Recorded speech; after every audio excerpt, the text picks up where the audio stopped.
জীৱনত কিছুমান প্ৰশ্নৰ উত্তৰ বিচাৰি পোৱাটো বৰ কঠিন হয়। কিছুমান ভুলৰো সমাধান পোৱা নাযায়। একেদৰে কিছুমান কষ্টৰ কথাও কাকো ক'ব পৰা নাযায়। জীৱনৰ বাটেদি আহি আহি এনেকুৱা এঠাইত থমকি ৰৈ গৈছোঁ, য'ত নেকি নিজৰ দুখবোৰ সহ্য কৰিবও নোৱাৰোঁ আৰু আনৰ আগত প্ৰকাশ কৰিবও নোৱাৰোঁ। অভিমানবোৰ মনৰ ভিতৰতে আবদ্ধ কৰি ৰাখিছোঁ। কাজিয়া কৰি মনত আঘাত দিব নিবিচাৰোঁ।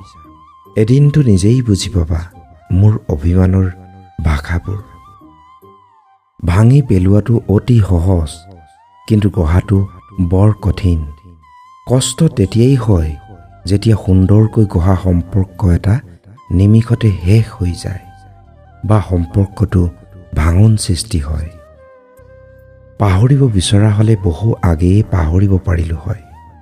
বহুতো কাৰণ আছিল পাহৰি যোৱাৰ, কিন্তু সঁচা হৃদয়েৰে ভাল পাওঁ বাবেই সদায় তোমাৰ লগত আছোঁ।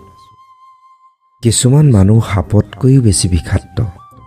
সাপক দূৰৰ পৰাই চিনিব পাৰি, কিন্তু বিষাক্ত মানুহক চিনি পোৱাটো বৰ কঠিন। এটা পৰিচয়তে হাজাৰজনৰ লগত বন্ধুত্ব গঢ়িব পাৰি। এটা হাঁহিতে হাজাৰ দুখ পাহৰাই দিব পাৰি। পিছে সাৱধানে চলিবা বন্ধু। এই জীৱন নামৰ দুৰ্গম যাত্ৰাত আপোনবোৰেই হৃদয় ভাঙিব পাৰে। হাঁহিবলৈ নিজেই শিকা বন্ধু, কাৰণ বৰ্তমান যুগত তোমাৰ মুখত হাঁহি বিৰিঙাবলৈ কোনো নাহে, বৰঞ্চ কন্দুৱাবলৈ অহা মানুহেই বেছি পাবা।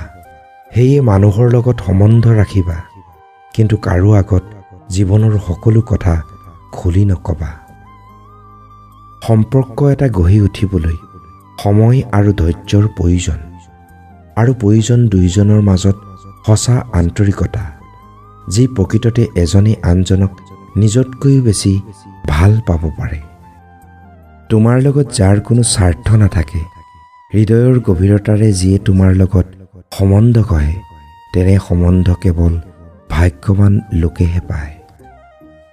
ভাগ্য আমাৰ হাতত নাই, কিন্তু সিদ্ধান্ত আমাৰ হাতত আছে। ভাগ্যই আমাৰ সিদ্ধান্তক সলনি কৰিব নোৱাৰে, কিন্তু আমাৰ সিদ্ধান্তই ভাগ্যক সলনি কৰি দিব পাৰে। সলনি কৰি পেলোৱা নিজক সকলোকে নীৰৱে উত্তৰ দিবলৈ শিকা। কেৱল ভৰসা আৰু বিশ্বাস নিজৰ ওপৰত ৰাখা। সমাজে কি ক'ব কি নক'ব বুলি ভাবি থকাতকৈ নিজৰ লক্ষ্য পূৰণ কৰাৰ কথা ভাবা, কাৰণ জীৱনটো সমাজে গঢ়ি নিদিয়ে, নিজেই গঢ়িব লাগিব। আপুনি সুখী হৈ কৰ্ম কৰক, সফল হ'ব পাৰিব, কিন্তু সফল মানেই সুখী হোৱাটো নুবুজায়। সেয়ে জীৱনত এনে কিছুমান কৰ্ম কৰি যাওক, যাতে সেই কৰ্মৰ দ্বাৰা আপুনি সুখী হৈ থাকিব পাৰে।